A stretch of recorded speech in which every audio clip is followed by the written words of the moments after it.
안녕하세요. 최은수 박사의 경제 이야기 시간입니다. 이번 시간에는 우리가 금리를 어떻게 제대로 읽는지에 대해서 알아보는 시간을 갖도록 하겠습니다. 금리를 이해하려면 먼저 우리는 돈에 대해서 알아야 하고요. 그리고 경제에 대해서 알아야 합니다. 여러분, 돈이란 무엇일까요? 돈이란 물건을 사고 팔 수 있는 매개 역할을 하는 것이죠. 우리의 모든 경제활동과 소비활동 자체가 돈을 매개로 이루어지게 됩니다. 물건을 살 때는 물건의 가치, 즉 가격에 따라 물건을 사게 되죠. 돈의 가치가 중요해지면서 돈을 많이 가진 사람과 돈이 필요한 사람을 이어주는 그런 경제활동이 필요하게 됐습니다.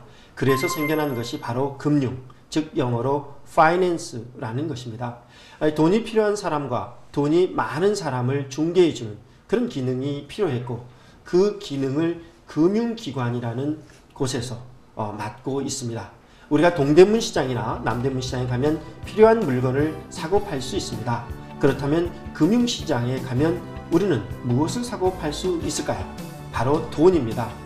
금융시장에서는 돈과 금융상품이 바로 일반 가계의 상품과 같은 그런 상품 역할을 하게 됩니다. 따라서 금융시장에서는 돈을 사고 판다고 생각하시면 됩니다. 금융시장에서 가계 역할을 하는 상인은 그렇다면 누가 될까요? 바로 금융회사입니다. 은행과 증권사, 보험사, 그리고 카드회사, 저축은행, 농협, 새마을금고, 굉장히 많은 곳들이 있죠. 이런 곳들이 가계 역할을 하는 금융회사들이고 바로 상인과 같은 구실을 하고 있습니다. 이들 금융회사는 돈이라는 상품을 활용해서 돈이 필요한 사람과 돈이 남아도는 사람을 연결해주고 수고비라는 것을 받습니다. 바로 돈이라는 상품을 사고 팔 때 적용하는 이 수고비, 이것이 바로 이자라는 것입니다. 보통 금리, 이자율이라고 표현을 하죠. 같은 뜻입니다. 그러니까 우리가 금리를 나타낼 때는 항상 연간을 기준으로 표시합니다. 그러니까 보통 우리가 금리가 5%다, 6%다 라고 말할 때는 연간, 즉 1년간을 기준으로 하는 말입니다. 예를 들어 보겠습니다. 내가 금리가 5%인 예금에 돈을 100만원 넣었다면 1년 뒤 어떤 결과가 있게 될까요? 여기에서 100만원이 원금이 되는 거고요. 은행이 100만원에 대한 사용료를 원금의 5%, 즉 5만원을 이자로 지급하게 됩니다. 이때 5%를 이자율, 금리라고 하고 5만원을 이자라고 말하죠. 금리에는 예금금리와 대출금리 두 가지가 있습니다. 이 이자를 계산하는 방식에 따라 또 달리이자와 복리이자로 나눠지게 됩니다. 우리가 은행에 돈을 맡길 때 적용하는 금리가 예금금리고요. 은행에서 돈을 빌릴 때 적용하는 금리가 대출금리입니다. 만약 은행의 대출금리가 7%라고 한다면 100만원을 빌린 사람이 1년 뒤 갚을 때 원금과 함께 7만원을 은행에 더 내야 한다는 그런 뜻입니다. 반면에 이 은행의 예금금리가 5%라면 이곳에 100만원을 맡긴 경우 1년 뒤에 5만원이라는 이자를 합쳐서 105만원을 돌려주게 되는 것이죠. 모든 은행의 대출금리는 예금금리보다 항상 높습니다. 앞서 본 대로 대출금리가 7%고 예금금리가 5%라면 은행은 고객에게 받은 돈 100만원을 돈이 필요한 사람에게 중개해주면서 수고비로 2만원의 차익을 챙기게 되는 것이죠. 이것을 우리는 예금이자와 대출이자 사이에서 생기는 이익, 즉 예대마진이라고 부릅니다. 예대마진이 바로 은행의 수입이 되는 것이죠. 또 우리는 계산 방식에 따라서 달리이자와 복리이자 이렇게 불려지고 있습니다. 달리식은 100만원의 금리가 10%라고 한다면 100만원 곱하기 0.1% 이렇게 해서 10만원의 이자가 단순하게 산출된다는 그런 뜻입니다. 즉 원금에 대해 금리가 적용되는 것을 달리이자라고 말합니다. 반면에 복리이자라는 것이 있습니다. 원금과 이자를 합쳐서 금리를 계산하는 방식을 복리이자라고 말합니다. 예를 들어 보겠습니다. 100만원을 예금하면 연 10% 금리일 때 1년 뒤 내가 받는 돈은 110만원이 됩니다. 복리이자는 2년 뒤 이자를 계산할 때 원금과 이자가 더해지게 됩니다. 그러니까 110만원이라는 원금에 대해서 110만원 곱하기 0.1% 하니까 121만원의 이자를 결정이 되게 되는 것입니다. 이렇게 되면서 달리 이자를 적용하면 매년 10만원씩 120만원만 이익이 생기게 되지만, 그러니까 20만원만 이익이 생기게 되지만 복리 이자를 적용하게 되면 121만원으로 120만원 달리 이자 때보다 만원이 더 많아지게 됩니다. 따라서 예금에 가입할 때는 복리 이자인지 달리 이자인지를 꼭 확인하시고 예금에 가입하시는 게 중요합니다. 더 중요한 복리 이자의 법칙이 있습니다. 바로 72법칙, The Rule of 72라는 것입니다. 복리식으로 은행에 저축했을 때 몇 년 후에 원금이 2배로 늘어나는지를 쉽게 알아볼 수 있는 그런 간단한 법칙입니다.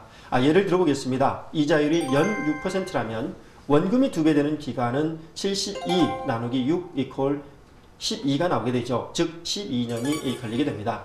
이자가 연 6%인 예금에 100만원을 맡기면 12년 뒤에 200만원이 된다는 그런 이야기입니다. 금리가 연 4%라면 어떻게 될까요? 72를 4로 나눠보면 됩니다. 18이라는 숫자가 나오게 되고요. 18년이 걸린다는 사실을 쉽게 알 수 있습니다. 그렇다면 현재 1000만원을 가지고 있는 사람이 8년 뒤에 2천만원으로 원금을 2배 만들려면 필요한 이자율은 얼마가 될까요? 72를 8로 나누면 쉽게 알 수 있습니다. 72 나누기 8은 9가 나오게 되죠. 따라서 9%인 예금 상품을 찾아서 가입하면 2배가 될 수 있습니다. 다시 정리해 보겠습니다. 원금이 2배가 되는 기간은 72를 연 복리로 나누면 되고요. 원금이 2배가 되는데 필요한 이자를 알아보려면 72를 투자 기간으로 나눠보면 쉽게 알 수 있습니다. 세계적인 물리학자였던 아인슈타인 박사는 이러한 복리이자 계산 방식을 세상의 8번째의 불가사의라고 불렀습니다.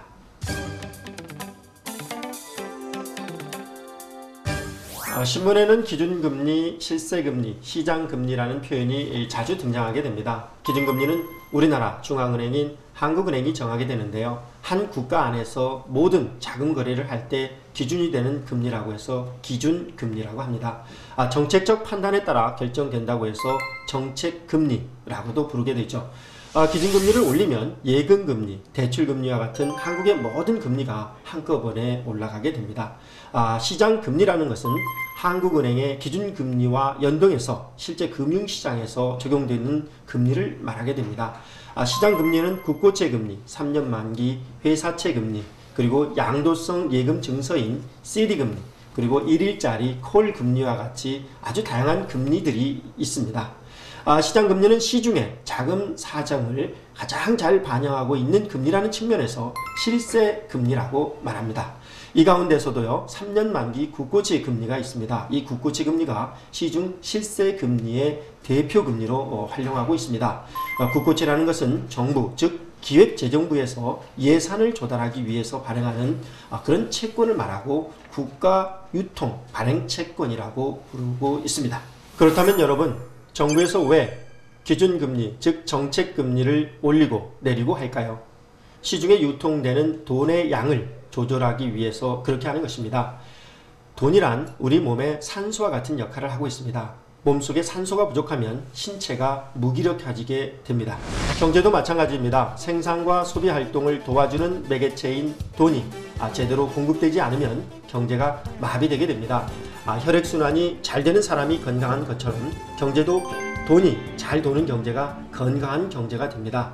따라서 한국은행은 기준금리라는 수단을 동원해서 경제활동에서 필요한 산소 역할을 하는 돈의 양, 즉 통화량을 조절하게 됩니다. 경제가 안 좋을 때는 금리를 낮춰서 돈의 양이 늘어나도록 하고 있고요. 경제가 너무 좋을 때는 금리를 높여서 돈의 양이 줄어들도록 하는 역할을 하고 있습니다. 따라서 금리를 올리는 것을 보면 경제가 상당히 좋아졌구나 라고 여러분들이 판단하실 수 있습니다.